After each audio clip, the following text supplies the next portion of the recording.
نہیں ہے، جن کو شریعت کا پتہ نہیں ہے، جنہیں اصول شرع کا پتہ نہیں ہے، مزاج شریعت کا پتہ نہیں ہے، یہ مقدس کام کیے گئے. السلام علیکم ورحمۃ اللہ وبرکاتہ. وعلیکم السلام ورحمۃ اللہ. الحمدللہ الحمدللہ رب العالمین والصلاۃ والسلام علی سید الانبیاء والمرسلین وعلی آلہ وصحبہ اجمعین. اما بعد اعوذ باللہ من الشیطان الرجیم. بسم اللہ الرحمن الرحیم. اللہ یذکرکم بعبادہ آمنوا باللہ صدق اللہ مولانا العظیم وصدق رسولہ النبی الامین والکریم الرؤوف الرحیم.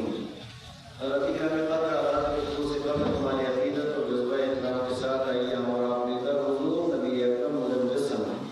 سید عالم فخر عالم ولی عالم جناب محمد عربی اکرم فدا صلی اللہ تعالی علیہ وسلم کا آگاہ اسم حدیث و اسلام میں شرف کی سعادت حاصل کریں اور بڑی بابت صلی اللہ صلی علیہ سیدنا محمد وعلی سیدنا محمد وعلی وسلم صلی اللہ علیہ وسلم. یا رسول اللہ یا رسول اللہ یا نبی اللہ یا حبیب اللہ یا رسول اللہ وسبحانہ یا نبی اللہ اسم قالنا اننی فی بین قوم عمرہ وخوفیت سہیدنا شکرنا. حضرت گرامی عشاء کی نماز کے بعد سے لے کر کے اس وقت تک متعدد علماء کرام کی زبانی آپ حضرات نے مختلف عناوین کے اوپر بڑی اچھی تقریریں سماعت کی، نعتیں سنی آپ حضرات نے اور حمد کے، اور اس کے علاوہ بہت سے کلام آپ حضرات نے سماعت کیے ہیں. اللہ تبارک و تعالیٰ ہم سب کا اکٹھا ہونا آپ کی بارگاہ میں قبول فرمائے اور اللہ تبارک و تعالیٰ ہمیں دین و سنت کے اوپر قائم و دائم رکھے. حضرات گرامی آج کی مقدس شب بڑی عزت والی، بڑی عظمت والی، بڑی شان والی، بڑی ہمت والی اور اللہ تبارک و تعالیٰ کی طرف سے ایک عظیم اور اللہ تبارک و تعالیٰ کی طرف سے ایک جلیل تحفہ ہے جو اس پاک پروردگار عالم نے ہمیں شب برات کی شکل و صورت میں عطا فرمایا ہے. آپ ذرا غور کریں، میں نے جو کتب احادیث دیکھی ہیں کہ اس رات کے متعدد نام ہیں. اس کا ایک نام تو شب برات ہے اور اس کا ایک نام شب مغفرت بھی ہے اور اس کا ایک نام شب قدر بھی ہے اور اس کا ایک نام شب رحمت بھی ہے. یعنی یہ وہ مقدس رات ہے کہ جس رات میں اللہ تبارک و تعالی، برات کا مطلب ہوتا ہے آزادی، یعنی اللہ تبارک و تعالی بندوں کو جہنم سے آزادی عطا فرماتا ہے. اور اس رات کا ایک نام شب رحمت بھی ہے، یعنی یہ وہ مقدس رات ہے کہ جو ہی مطلب سورج غروب ہوتا ہے تو غروب آفتاب کے بعد سے لے کر کے دوسرے دن غروب آفتاب تک یہ پوری رات شب رحمت ہے کہ اللہ تبارک و تعالیٰ کی رحمت اپنے بندوں کو اپنے آغوش میں لے لیتی ہے. اور یہ رات شب مغفرت بھی ہے کہ آج کی رات کو اللہ تبارک و تعالیٰ اپنے بندوں کی مغفرت اور بخشش فرماتا ہے. اور یہ رات شب قدر بھی ہے اور قضاء و قدر کا مطلب تو آپ اچھے طریقے سے سمجھتے ہیں کہ آج کی رات کو لوگوں کے مقدر لکھ لیے جاتے ہیں، ان کی تقدیریں لکھ دی جاتی ہیں، سال بھر کے اندر کیا ہونے والا ہے اس سب کچھ آج کی رات کو لکھ دیا جاتا ہے. یعنی وہ مقدس رات اللہ تبارک و تعالیٰ نے ہمیں اور آپ کو عطا فرمائی.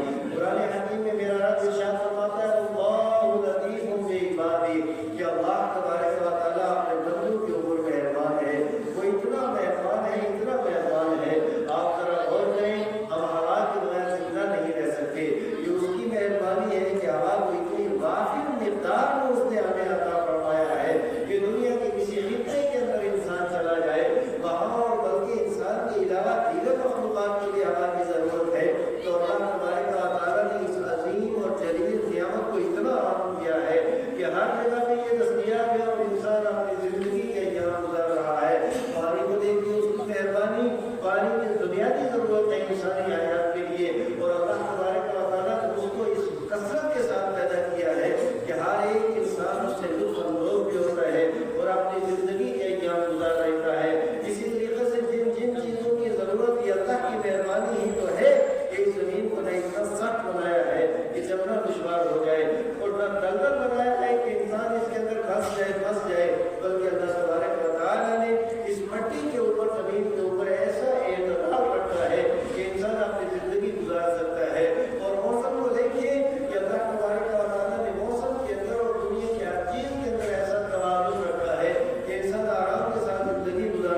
چھین نہیں سکتے. انہیں بے شمار نعمتوں میں سے ایک عظیم نعمت, انہیں اللہ تبارک و تعالیٰ کے بے شمار کرم میں سے ایک عظیم تر کرم اور اللہ تبارک و تعالیٰ کی بے شمار عنایتوں میں سے ایک عظیم تر عنایت یہ آج کی رات ہے. یہ آج کی رات اللہ تبارک و تعالیٰ کی رحمت کس طریقے سے انسان کی طرف متوجہ ہوتی ہے. اب چند حدیث مبارکہ میں آپ حضرات کے سامنے نہایت اختصار کے ساتھ رکھوں گا. حضرت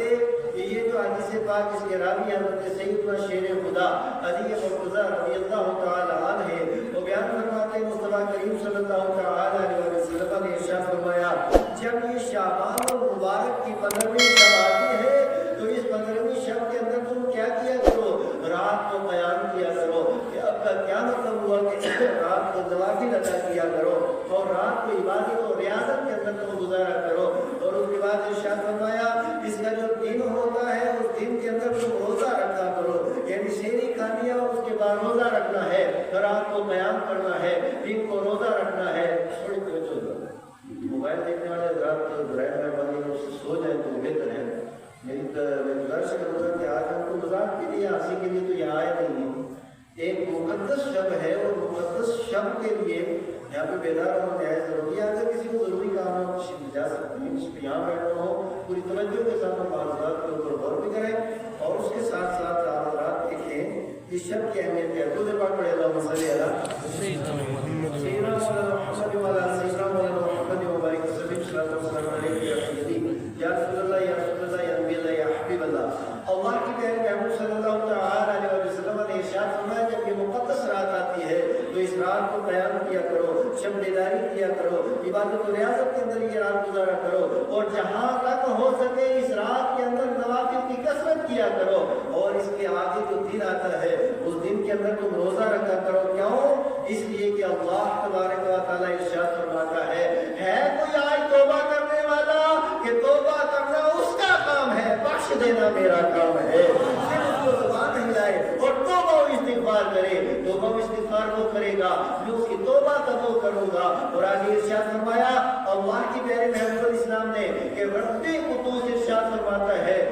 کوئی رزق کا طلب کرنے والا کہ وہ مجھ سے روزی طلب کرے گا, رزق طلب کرے گا, میں اسے رزق عطا کروں گا. اور ہے کوئی مانگنے والا وہ جو مانگے گا میں اسے عطا کروں گا. یہاں تک کہ حتی یطلع الفجر, فجر طلوع ہو جاتی ہے اور اللہ کی طرف سے یہ صدا دی جاتی ہے, یہ ندا دی جاتی ہے کہ جو مانگے گا اسے میں عطا کروں گا, جو رزق عطا ہوگا اسے رزق عطا کروں گا, جو توبہ استغفار کرے گا اس کے گناہوں کو معاف فرماؤں گا. یعنی یہ اللہ تبارک و تعالیٰ کی طرف سے یہ صدا اور ندا دی جاتی ہے. اور پھر ام المؤمنین حضرت عائشہ صدیقہ عتیقہ رضی اللہ تعالی عنہا حدیث کی راویہ ہیں, وہ بیان کرتی ہیں مصطفیٰ کریم صلی اللہ علیہ وسلم نے ارشاد فرمایا جب یہ 15ویں شب آتی ہے, یہ ماہ شعبان کی یہ 15ویں رات آتی ہے, اللہ تبارک و تعالیٰ کی رحمت اتنی جوش میں آتی ہے کہ یغفر اللہ من الذنوب, اللہ تبارک و تعالیٰ گناہوں سے لوگوں کو معاف فرما دیتا ہے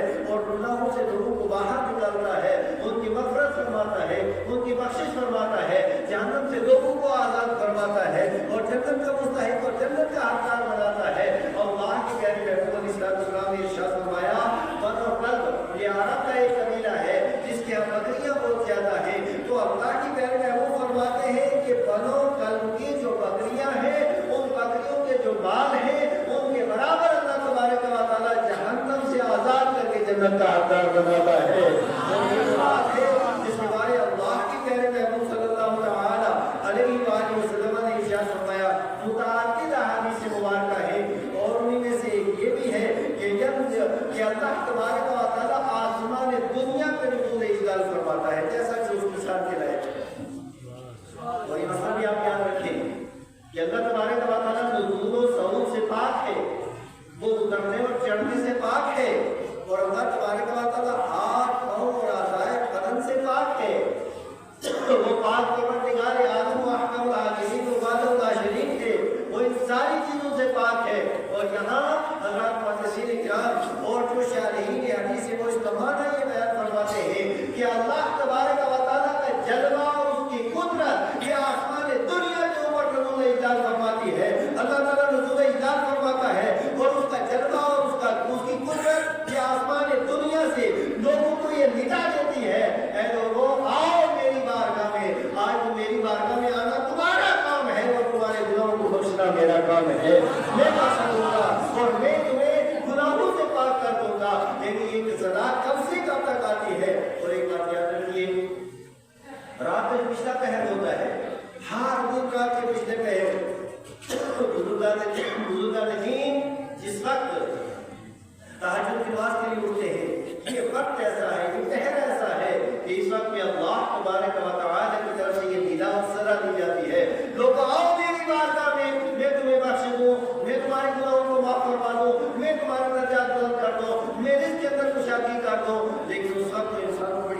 لی جاتی ہے، لیکن یاد رکھیے شعبان میں جب یہ 15ویں شب آتی ہے اللہ تبارک و تعالیٰ ایسا کرم فرماتا ہے کہ اس رات میں نہ پچھلے پہر کی قید ہوتی ہے نہ اگلے پہر کی قید ہوتی ہے، یعنی ادھر سورج ڈوبا ادھر رات آئی، وہاں سے اللہ کی طرف سے یہ صدا و ندا آتی ہے کہ اے میرے بندے تو کتنا پاپی کیوں نہ ہو، گنہگار و بدکاروں سے عطا کیوں نہ ہو، جب میری بارگاہ میں آنا تیرا کام ہے اور تیری کشتی پار لگانا میرا کام ہے، تو آ جاؤ میری بارگاہ میں۔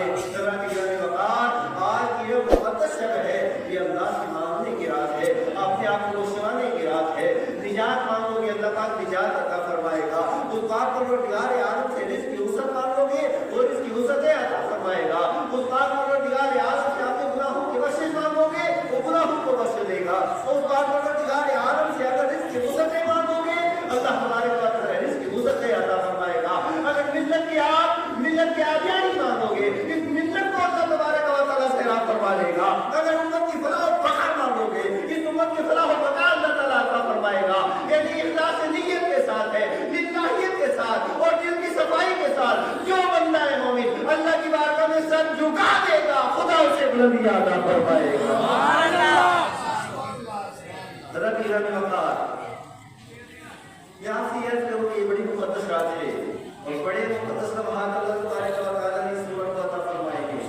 اتنے مقدس لمحات اللہ کی پیارے محبوب صلی اللہ علیہ وسلم ارشاد فرماتے ہیں کہ دو جمعہ کے درمیان، یعنی ایک جمعہ اور پھر آگے دوسرا جمعہ آتا ہے، ان دو جمعوں کے درمیان جو بندہ ہے مومن اپنے گھر سے نکلتا ہے مسجد کے اندر آتا ہے طہارت حاصل کر کے اور وہ آ کر کے نماز جمعہ ادا کرتا ہے تو دو جمعہ کے درمیان جتنے گناہ ہوتے ہیں اللہ تعالیٰ سارے گناہوں کو معاف فرما دیتا ہے۔ اللہ تعالیٰ نے ایسے مقدس لمحات عطا فرمائے کہ دو نمازوں کے درمیان یعنی فجر اور ظہر کی نماز کے درمیان جتنے گناہ ہوتے ہیں اللہ تعالیٰ ان گناہوں کو معاف فرما دیتا ہے، اور دو عمرے یعنی ایک عمرہ اور دوسرا عمرے کے درمیان جتنے گناہ ہوتے ہیں اللہ پاک انہیں معاف فرما دیتا ہے، دو عمرے کیے جائیں ان کے درمیان جتنے گناہ ہوتے ہیں اللہ انہیں معاف فرما دیتا ہے، اور ایک ماہ رمضان کا مہینہ اور اس کے بعد دوسرے ماہ رمضان جب آ جاتا ہے اس کے درمیان جتنے گناہ ہوتے ہیں اللہ تبارک و تعالیٰ انہیں معاف فرما دیتا ہے۔ ذرا آپ سینے کے اوپر ہاتھ رکھ لیجیے، آپ ذرا سوچئے، میں بھی آپ کے گریبان میں جھانکوں اور آپ بھی اپنے گریبان کے اندر جھانکیے، ایمانداری سے بتائیے ہم میں سے کتنے ایسے ہیں جو نماز کے انتظار کے لیے مسجد کی طرف جاتے ہیں، ہم میں سے کتنے ایسے ہیں جو اللہ تبارک و تعالیٰ سے اپنے آپ کو سنانے کے لیے اور گناہوں سے پاک اور صاف ہونے کے لیے پاک اور صاف ہو کر کے وہ مسجد کا رخ کرتے ہیں، ہم میں سے کتنے ایسے ہیں جو نماز جمعہ کی تیاری کرتے ہیں، ہم میں سے کتنے ایسے ہیں جو شوق و ذوق کے ساتھ عمرہ کرتے ہیں، ہم میں سے کتنے ایسے ہیں جو کما حقہ ماہ رمضان کے روزے رکھتے ہیں، ہم میں سے کتنے ایسے ہیں جو اللہ تبارک و تعالیٰ کی رحمت کی چاہت رکھتے ہیں۔ اللہ تعالیٰ نے یہ رات ہمیں دی تھی عبادت کے لیے، یہ رات دی تھی قیام کے لیے، یہ رات دی تھی تلاوت کے لیے، یہ رات دی تھی ذکر و اذکار کے لیے، یہ رات دی تھی معصیت و نصیحت کے لیے، یہ رات دی تھی اپنے آپ کو سدھارنے کے لیے، یہ رات اللہ تبارک و تعالیٰ نے ہمیں دی تھی، یہ عظمت و شان والی رات دی تھی کہ پاک پروردگار عالم سے ہم اپنے آپ کو بخشوا لیں گے، لیکن مجھے حیرت ہوتی ہے کہ آج امت کا حال کیا ہو گیا ہے، ہمارے حالات کیا ہو گئے ہیں، معاملات کیا ہو گئے ہیں۔ یہاں پہ تو تین قسم کے لوگوں کو میں دیکھتا ہوں، ایک قسم کو وہ ہے جو ایسے بے دین ہو گئے ہیں جن کو دین کا پتہ نہیں ہے، جن کو شریعت کا پتہ نہیں ہے، جنہیں اصول و شرع کا پتہ نہیں ہے، مزاج شریعت کا پتہ نہیں ہے، یہ مقدس رات کی ہے، یہ مقدس شب رونے کے لیے گڑگڑانے کے لیے اللہ کی بارگاہ میں آنے کے لیے، لیکن ہمارے کتنے بھائی اس طرح کے ہیں کہ ان کو اس کی اہمیت کا پتہ نہیں اور انہوں نے اپنے بچوں کو اور اپنے گھر والوں کو چھوڑ دیا پورے ہم سے اور پٹاخے دلوانا انہوں نے شروع کر دیا، پٹاخے پھوڑنا شروع کر دیا، آتش بازی انہوں نے شروع کر دی اور یہ ساری کے ساری خرافات ہمارے معاشرے اور سماج کے اندر آئی۔ یاد رکھو جب تک یہ قانون فطرت کے ساتھ بندہ ٹکرائے گا، اللہ کے قانون کے ساتھ ٹکرائے گا، اللہ کی عزت کی قسم وہ بڑا ہونے کی کوشش کرے گا، اللہ اسے تباہ کر دے گا، جو اللہ کی بارگاہ میں آ کے جھک دے گا اللہ اسے بلندی عطا فرمائے گا۔ اللہ اکبر، یا رسول اللہ، میں عرض کر رہا تھا آج یہ رات اللہ تبارک و تعالیٰ نے ہم لوگ سے مغفرت کی رات میں عطا فرمائی تھی، لیکن آج امت کا حال کیا ہے کہ ایک طبقہ وہ ہے جسے دین کا پتہ نہیں ہے اور وہ تو اس طریقے سے اس رات کو سمجھتا ہے کہ دوسروں نے پٹا